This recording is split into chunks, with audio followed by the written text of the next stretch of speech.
Olá, meus amigos. Esse meu vídeo é para você, membro e também não membros da Igreja de Jesus Cristo dos Santos dos Últimos Dias, também conhecidos como os Mormons, não é verdade? Esse é o vídeo mais importante que você vai ter assistido na sua vida. Tá preparado? Então vamos lá.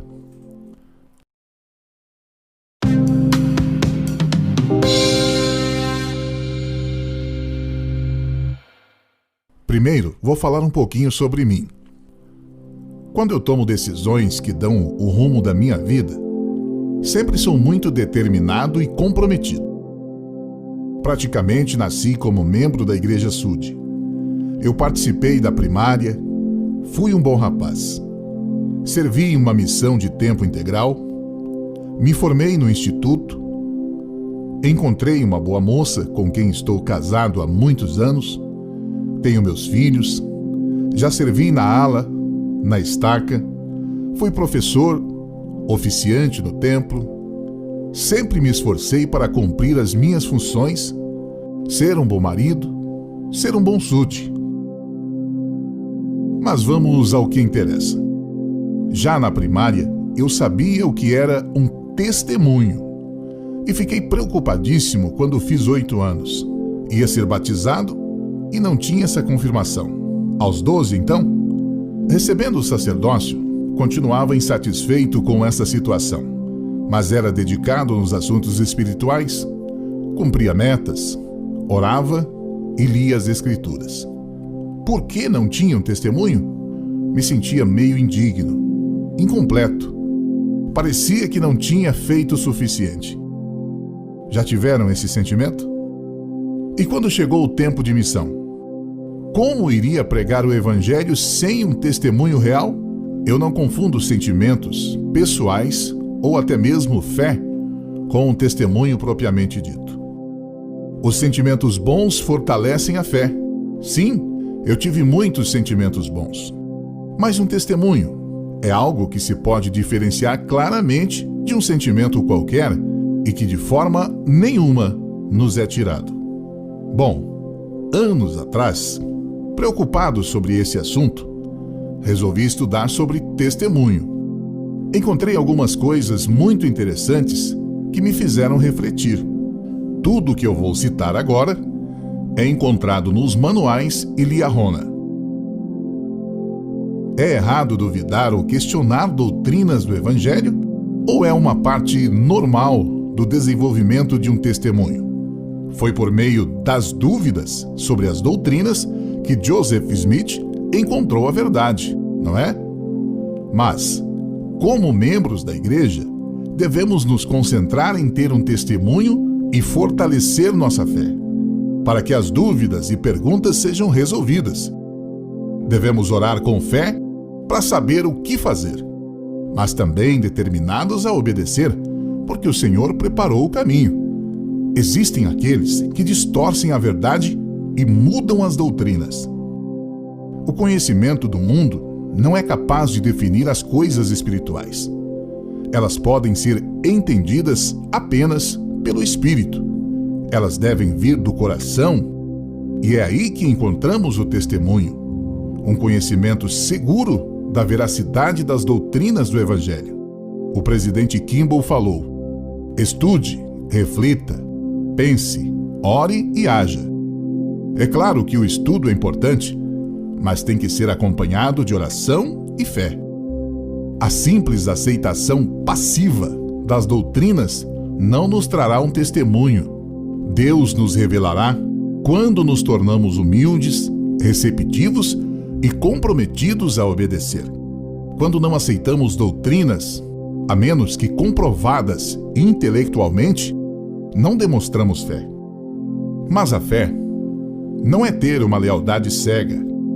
Obedecer fielmente é abrir as portas do conhecimento espiritual.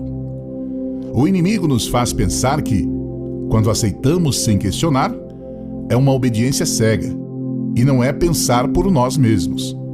A questão é simples. Confiamos no Pai Celestial? Às vezes não entendemos o motivo para obedecer. E nesse período, usamos a fé. Resumindo, Joseph recebeu a verdade por questionar, mas como membros, devemos nos concentrar em ter fé e obedecer, para assim recebermos nosso testemunho. Não chame isso de lealdade cega, mas de obediência fiel. E se algo parece confuso, não precisamos necessariamente entender. É só ter fé e obedecer. Bom, vou fazer uma comparação. Num julgamento, para que a sentença seja feita com justiça, é necessário que o conhecimento seja aplicado de forma correta, certo? E quando essa avaliação é unilateral, a justiça é comprometida. Aplicando para o Evangelho, onde se encontra a linha que separa a lealdade cega da fé? Na ignorância, na falta de conhecimento ou o ponto de vista unilateral. Existem pessoas de conhecimento fenomenal, mas por esse conhecimento ser unilateral, agem com ignorância. Num artigo de Harvard, li que é incentivado a mantermos uma mente aberta para novas informações. Podemos ter nossas próprias opiniões, fundamentos, crenças, mas nunca tão obcecados e fanáticos que, ao recebermos uma nova informação, a desconsideremos ignorantemente, sem estudar e considerar. Vou deixar aqui um link de um vídeo interessante que eu assisti retratando os efeitos colaterais de se viver numa bolha social. Quando me deparava com as ofensas anti-Mormon, grosseiras e apresentadas de forma agressiva, seguia a instrução da igreja: não dar atenção, prestar o testemunho, mas não discutir. Uma vez fui confrontado por uma pessoa sobre o livro de Mormon. Não era agressivo, era coerente. Então ouvi. Falou sobre provas de que o livro não era verdadeiro e que muitas delas estão disponíveis no próprio site da igreja. Basta abrir o PDF da versão de 1830 do livro e comparar com a atual. Decidi não continuar o assunto, apesar de eu estar certo de que essas informações não comprometeriam a veracidade do livro. Ainda achei válido verificar. Nunca questionei minha fé. Considero bom o meu conhecimento do Evangelho e doutrinas. Tenho sempre o cuidado de identificar informações falsas e não me deixar influenciar por informações fracas ou opiniões disfarçadas de verdade. O ambiente da Igreja Sud atual é acolhedor, onde se pregam bons atributos cristãos e as pessoas convivem em harmonia. Bruce McConkie disse que, por meio do Espírito Santo, a verdade é incutida nas próprias fibras e nervos do corpo, de maneira a não ser esquecida. Eu não esperava nenhuma manifestação visual, mas qualquer resposta que se aplicasse à descrição de McConkie. Assim como em escrituras como Tiago, Moroni e Alma incentivam a pedir a Deus que ele responde. Decidi, então, dar o meu máximo para adquirir meu testemunho sobre a veracidade do Evangelho restaurado. Fiz um estudo das Escrituras acompanhado de muito jejum e orações fervorosas. Pedi para amigos que, mesmo sem saber o motivo, se juntassem a mim em jejum e oração.